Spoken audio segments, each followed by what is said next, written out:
Сәлеметсіңдер ме, оқушылар? Қазақ тілі сабағы 4-ші сынып. Күнделікті сабақтарды үзбей жіберіп алмас үшін каналға міндетті түрде тіркеліп алыңыздар. Бүгінгі 6-шы сабағымыздың тақырыбы табиғат ғажайыптары, фонетика әлеміне саяхат. Бүгінгі сабақта тыңдаған мәтіннің тірек сөздерін белгілеуді және тірек сөздер арқылы мәтіннің мазмұнын айтуды үйренетін боламыз. Мерей, тыңдашы, айналамыздан сан түрлі дыбыстар естіледі. Ұшып бара жатқан ұшақтың гүрілі, желдің гуілі, судың сылдыры, иттің үрген даусы, құстардың сайрағаны, күннің күркірегені, ағаш жапырақтарының сыбдыры, тағы басқалары.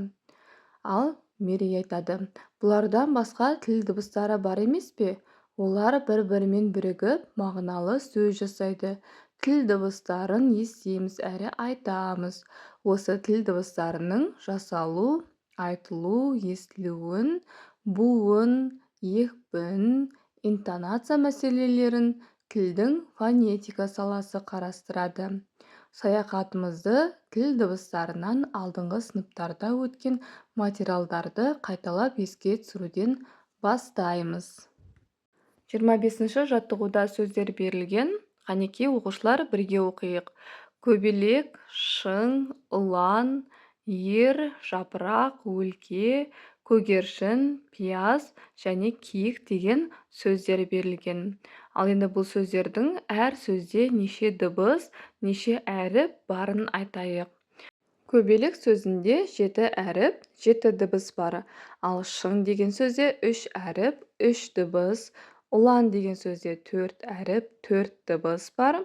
Ер деген сөзде 2 әріп, 2 дыбыс бар.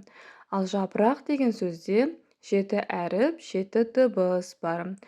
Өлке деген сөзде 4 әріп, 4 дыбыс бар. Көгершін деген сөзде 8 әріп, 8 дыбыс. Пияз деген сөзде 4 әріп, 5 дыбыс. Киік деген сөзде 4 әріп, 4 дыбыс бар екен.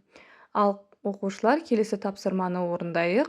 Қай сөзде дыбыс пен әріптің саны бірдей емес? Бұл жерде пияз деген сөзде 4 әріп, 5 дыбыс бар. Демек, пияз деген я дыбысы, и а деген дыбысты беріп тұр. Келесі, дыбыс пен әріптің бір-бірінен өзгешелігі неде? Дыбыс пен әріптің бір-біріне өзгешелігі: әріпті көреміз, жаза аламыз, ал дыбысты айтамыз және естиміз. Мысалы, я деген сөзді әріпті жазамыз және көреміз. Ал я деп дыбыспен айтқан кезде и а деп айтылады. Сол себепті оны тек қана естиміз және айта аламыз. 26-шы жаттығуда сызба берілген. Осы сызба бойынша тіл дыбыстары туралы білетініңді айт. Сызбада тіл дыбыстары екіге бөлінеді. Олар дауысты және дауыссыз дыбыстар. Дауысты дыбыстардың өзі екіге бөлінеді. Жуан және жіңішке болып. Ал дауыссыз дыбыстар үшке бөлінеді. Қатаң, ұяң және үнді болып. Ал енді келесі тапсырмаға көшейік. 27-ші жаттығуда мәтін берілген. Мәтіннің тақырыбы бұл өзеннен су алса деп аталады. Кейде сіркіреп, кейде нөсерлеп жауатын жаңбыр қайдан шығады? Шағын бұлақтар, үлкен көлдер қайда барып құяды? Осы сулардың біразы егінді суарғанда, жазық жайылымға жайылғанда жерге сіңіп, жер астындағы су қорына қосылады. Содан кейін бастау немесе құдық арқылы қайтадан жердің бетіне шығады. Ал кейбіреуі үлкен көлдерге құяды. Көл айдыны арқылы буланады да бұлтқа айналады. Содан соң жаңбыр болып жерге қайта жауады. Бабаларымыздың бұлт өзенінен су алса ғана жауады деуі содан шығар. Авторы Спандияр Ақаев. Сұрақтарға жауап бер. Бірінші сұрақ не туралы? Бірінші сұрақ нөсерлеп жауатын жаңбырдың қалай пайда болатындығы туралы. Екінші сұрақ нелер туралы? Екінші сұрақ шағын бұлақтар, үлкен өзендер қайда құятындығы туралы. Үшінші, Жер астындағы су қорына нелер қосылады? Жер астындағы су қорына бұлақтар, өзендер барып қосылады. Төртінші сұрақ. Су жердің бетіне не арқылы шығады? Су жердің бетіне бастау немесе құдық арқылы шығады. Бесінші сұрақ. Кейбіреуі қайда құяды? Кейбіреуі үлкен көлдерге құяды. Алтыншы сұрағымыз. Көл айдыны арқылы не істейді? Көл айдыны арқылы буланады да бұлтқа айналады. Ең соңғы сұрағымыз. Бабаларымыз бұл туралы не деген?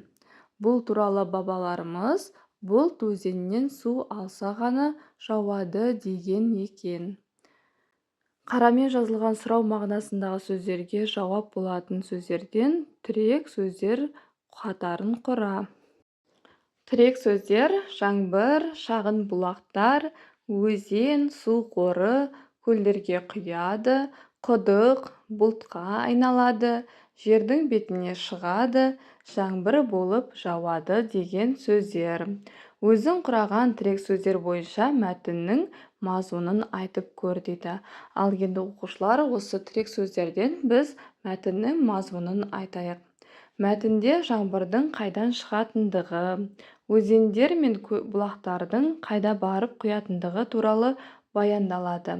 Бұл сулар егін суарғанда, жазық жерлерге жайылғанда жерге сіңіп, жер астындағы су қорына барып қосылады. Содан кейін бастау, құдықтар арқылы қайтадан жердің бетіне шығады, ал кейбіреулері үлкен көлдерге құяды. Буланып бұлтқа айналады да қайтадан жаңбыр болып жауады. Осылай үздіксіз табиғатта су айналып отырады. Бабалардан қалған бұлт өзеннен су алса ғана жауады deyip бекер айтпаса керек. Келесі 28-ші жаттығуда 18-ші беттегі мәтіннен нақыл сөзді тауып жаз дейді. Сол сөйлемдегі сөздерге үлгі бойынша дыбыстық, әріптік талдау жаса.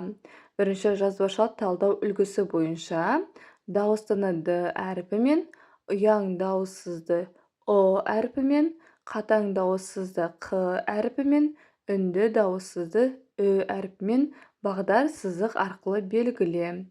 Мысалға, бұлт деген сөзде Б дыбысы ұяң, О дыбысы дауысты, Л дыбысы үнді, Т дыбысы қатаң дауыссыз деп осылай үлгі бойынша көрсету керек. Және бұлт деген сөзде бір буын, төрт дыбыс, бір дауысты деп жазу керек. Келесі ауызша талдау үлгісі бойынша бұлт сөзінде бір буын бар. Төрт дыбыс бар, оның біреуі дауысты, үшеуі дауыссыз. Төрт әріп бар. Сөздің бірінші дыбысы Б ұяң дауыссыз, О жуан дауысты, Л үнді дауыссыз, Т қатаң дауыссыз деп осылай талдап көрсету керек. Мәтіннен бұлт өзеннен су алса ғана жауады деген нақыл сөзді төмендегіше талдап шығамыз. Бұлт деген сөзде бір буын, төрт дыбыс, оның үш дыбысы дауыссыз, бір дыбысы дауысты дыбыс. Өзеннен деген сөзде үш буын бар, жеті дыбыс, үш дауысты дыбыс бар. Ал су деген сөзде бір буын, екі дыбыс, бір дауысты дыбыс бар. Алса деген сөзде екі буын, төрт дыбыс, екі дауысты дыбыс. Ғана деген сөзде екі буын, төрт дыбыс, екі дауысты дыбыс бар. Жауады деген сөзде үш буын бар, жауады деген. Алты дыбыс, үш дауысты дыбыс бар. Міне оқушылар, дәл осылай жазбаша және ауызша талдап шығамыз. Келесі шығармашылық үзіліс 29-шы жаттығуда сызық бағытымен бастапқы бір әріптен кейін екі әріп тастай отырып оқығанда мәтел шығады. Мәтелді түсініп оқы. Мінекей оқушылар, бізде күн бағыты берілген. Оны бір әріптен кейін екі әріп тастап, үшінші әріпті оқимыз. Келесі осылай әрі қарай жалғастыра отырып, біз мәтелді табуымыз керек. Бізде туған жердің ауасы да шипа деген мәтел шықты. Шыққан мәтелдегі сөздерге ауызша және жазбаша фонетикалық талдау жаса деген тапсырма беріліп тұр. Мәтелден бірде дауысты, бірде дауыссыз болып тұрған дыбысы бар сөздерді тап. Неге олай екенін дәлелдеп көр. Ауызша және жазбаша фонетикалық талдауымыз: туған деген сөзде 2 буын, 4 дыбыс, 2 дауысты дыбыс бар. Жердің деген сөзде жердің дегенде 2 буын, 6 дыбыс, 2 дауысты дыбыс бар. Ауасы деген сөзде 3 буын, 5 дыбыс, 3 дауысты дыбыс бар. Да дегенде 1 буын, 2 дыбыс, 1 дауысты дыбыс бар. Шипа деген сөзде 2 буын, 4 дыбыс, 2 дауысты дыбыс бар. У дыбысы бар сөздер бізде туған және ауасы деген сөздерде бар. Туған дегендегі сөзде ту деген буынға бөліп қарайтын болсақ, у дыбысы дауысты дыбыс, себебі т дыбысы дауыссыз болғандықтан у дыбысы дауысты дыбысты білдіреді. Келесі ауасы деген сөзде 3 буын бар: а, уа, сы. У дегеніміз бұл жерде дауыссыз дыбыс, себебі у дыбысынан кейін дауысты дыбыс болғандықтан у дыбысы дауыссыз дыбысқа ұшырап тұр. Сол себепті бізде у дыбысы сөзге байланысты бірде дауысты, бірде дауыссыз дыбыс болады. Міне, оқушылар, біздің фонетикалық талдауымыз осылай болды. Бүгінге осымен сабағымыз аяқталды. Егер де сабақ ұнаған болса, каналға міндетті түрде тіркеліп, лайк басуды ұмытпаңдар.